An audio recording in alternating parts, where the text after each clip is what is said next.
So in reference to firearms for private citizens, okay, I've been around guns since I was 20 years old. I've been a firearms instructor since I was 27 years old. I'm going to be 52 in July. I've never seen a gun sitting by itself just fire by itself. Someone had to do something to fire that gun. Someone had to do something wrong if they fired it at the wrong direction. So the first thing I do is I teach safety. Respect the weapon. It is designed to kill people, so respect the weapon.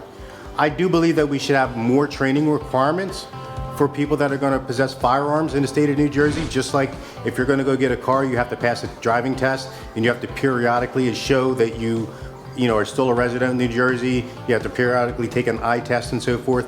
I do believe that we should have required training for someone who's going to have a firearm which can kill somebody. The reason I say that is I've trained since 2020. I've trained probably 400 or 500 private citizens, and the vast majority of them have no idea what the use of force policy is. They're clueless when it comes to when they can and can't shoot, and they have zero safety skills, let alone the ability to actually fire the weapon accurately at the person that is trying to hurt or kill them or their family members. So respecting the weapon, using it safely, and then learning how to use it effectively, and then storing it in a manner that will protect it from children, a burglar, but make it accessible for you if you need it in an emergency. Kind of like an airbag.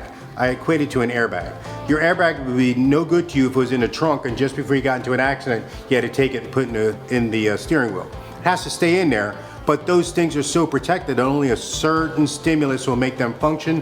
That's the way I want the firearms for my clients, is that it's very protected, but when that stimulus is there, it's automatic like an airbag.